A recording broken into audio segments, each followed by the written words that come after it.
Halo semua, saya doakan Anda yang sedang menonton selalu diberikan umur yang berkah dalam kesehatan jasmani dan rohani. Ini adalah seri lanjutan dari seri Git Bash dan GitHub Repository. Sebenarnya pada seri 1 dan 2 materinya sudah cukup untuk dasar Anda bekerja di perusahaan yang mengharuskan Anda bekerja secara tim dengan platform repository online. Jika Anda yang baru mampir dan belum menonton, silahkan ditonton videonya dulu. Bisa diklik link di atas atau nanti saya juga akan taruh di deskripsi agar Anda paham dan bisa mengambil manfaat dari full course tentang Git Bash repository ini. Oke, langsung saja kita ke materi. Yang pertama yaitu menggunakan Git pada text editor Visual Studio Code.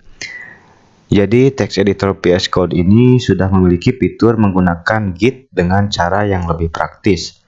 Jika untuk contoh, kita bikin saja satu aplikasi JavaScript dengan index.js di dalamnya. Oke, nah sekarang open with VS Code. Perlu Anda tahu, VS Code ini juga memiliki terminal bawaan dari VS Code. Ini jadi kita bisa melakukan berbagai macam komen, termasuk komen untuk Git ya.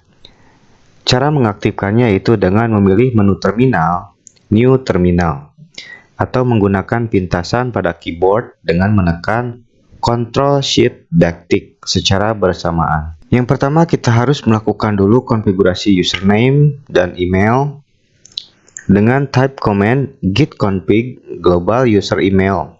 Silakan masukkan email Anda dan juga config global username dan masukkan username Anda. Dengan konfigurasi ini kita sudah memberitahu VS Code-nya siapa yang sedang menggunakannya. Kemudian, untuk melakukan init pada VS Code ini, kita bisa menggunakan terminal ini, atau juga bisa menggunakan fitur VS Code dengan cara pilih menu Source Control, kemudian klik di Initialize Repository. Maka akan otomatis mengubah folder project kita menjadi Git repo. Nah, kemudian, tiba-tiba ada dua notif di Source Control kita, dan ada simbol U pada file index.js kita. Ini artinya VS Code secara otomatis memberitahu kita bahwa ada file yang belum kita commit, yaitu yang diberi simbol U atau untracked ya. Apa itu untracked? Oke, kita bahas dulu. Pada VS Code ada beberapa kondisi penyimpanan file atau istilah ya. Ada untracked adalah file yang dibuat tetapi belum tersentuh oleh Git repository kita. Yang kedua ada aid atau stage, yang artinya file tersebut sudah kita inisialisasi sebagai Git tetapi belum kita commit. Cara merubah untracked ke stage, kita tinggal klik saja simbol plus pada filenya. Maka index.js sekarang sudah berada pada posisi stage. Untuk melakukan commit, kita tinggal masukkan message pada kolom yang sudah disediakan, misalnya commit pertama index.js. Kemudian kita klik checklistnya, selesai. Bagaimana? Lebih simpel bukan? Kondisi yang ketiga ada modified. Beda dengan untracked, modified ini adalah file yang sudah kita commit, tetapi ada perubahan di dalamnya. Disebut dengan modified. Coba kita ketikkan beberapa baris kode pada index.js ini. Kemudian lihat di source control, maka statusnya menjadi M atau modified. Oke, lanjut. Berikutnya ada kondisi delete. Jadi pada Git di VS Code ini, file yang kita delete tidak langsung hilang pada memori, tetapi berada pada kondisi delete. Coba kita delete index.js kita. Maka statusnya menjadi D atau delete. Fungsinya apa? Yaitu sama dengan recycle bin pada Windows ya, apabila kita akan menggunakannya kembali atau restore, yaitu dengan menekan simbol back di pinggirnya, maka VS Code akan melakukan discharge atau membatalkan delete-nya gitu. Oke, semakin simpel ya. Untuk melakukan git diff atau melihat perbedaan, kita bisa langsung pada commit di timeline, maka perbedaannya akan kita lihat berwarna hijau dan merah ini ya. Selanjutnya adalah melakukan remote repository online. Nah, kita bisa langsung menekan simbol cloud pada kiri bawah tampilan VS Code kita, nanti akan diarahkan ke extension-nya. Tapi saya tidak biasa melakukan cara itu. Yang saya lakukan biasanya menggunakan cara yang kedua, yaitu meremote secara parsial ke repository, bukan ke akun GitHub-nya.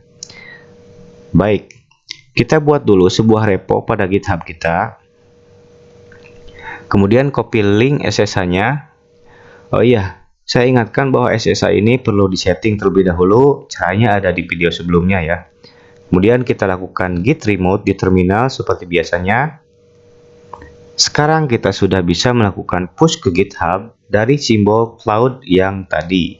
Untuk ada perubahan lagi, kita tinggal menekan tombol sync di pojok bawah, maka akan disinkronkan dengan repository online kita. Oke, paham ya? Kalau sudah paham, Anda bisa memilih menggunakan cara komen di terminal atau menggunakan fitur pada VS Code ini. Atau mungkin digunakan keduanya, ya boleh-boleh saja ya. Oke, sekarang kita beralih ke GitHub yang tidak kalah pentingnya, yaitu GitHub Page. Apa itu GitHub Page? Ini adalah sebuah layanan hosting web statis yang diberikan oleh GitHub secara gratis kepada usernya dengan subdomain github.io. Kebanyakan GitHub Page ini kita bisa memanfaatkannya untuk mempublish CP kita sebagai programmer dalam bentuk web portofolio ya. Oke, yang pertama yang harus kita siapkan yaitu tentu saja project portofolio kita.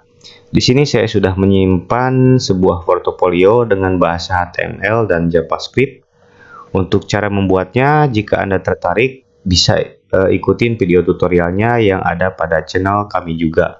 Silahkan mampir ke beranda kami, siapa tahu di sana ada video atau materi yang sedang Anda cari. Sekalian subscribe channel ini untuk mendukung kami agar selalu berbagi konten pemrograman untuk semua.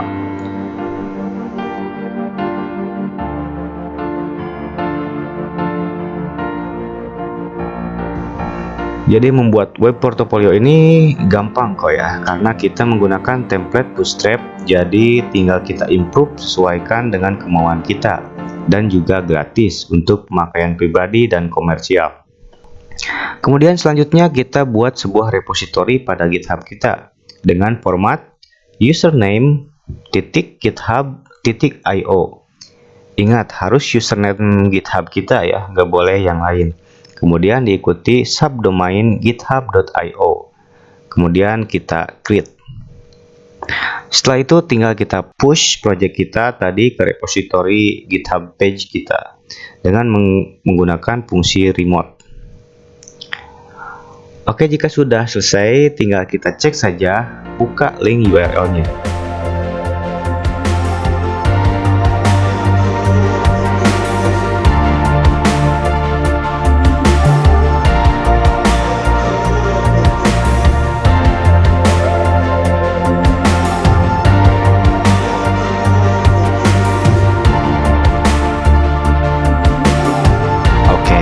Keren bukan teman-teman? Yang berikutnya juga ini sangat penting ya bagi teman-teman, yaitu komunitas GitHub. Karena di sana ada banyak sekali project open source yang bisa Anda download atau clone untuk dijadikan referensi. Bagi programmer pemula seperti saya, contoh source code program ini sangat membantu ya dalam membuat suatu sistem. Dan tentu saja benefit yang bisa Anda dapatkan dari komunitas yaitu Anda bisa bertemu banyak orang dengan minat yang sama, saling bertukar pikiran, dan juga bisa meminta petunjuk atau bertanya kepada komunitas apabila kita menemukan kesulitan pada saat ngoding.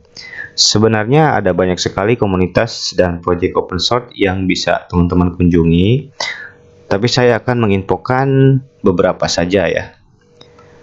Komunitas yang pertama ada komunitas Git Indonesia. Di sana salah satunya komunitas Git yang cukup besar ya, yang mungkin Anda berminat untuk berkontribusi di sana.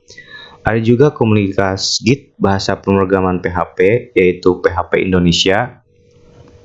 Juga yang sedang mendalami framework PHP, Anda bisa juga mengunjungi Laravel Indonesia dan Code Igniter Indonesia. dan komunitas Git bahasa pemrograman lain yang bisa Anda lihat sendiri. Ada Python Indonesia, Jakarta JavaScript User Group, dan yang lainnya.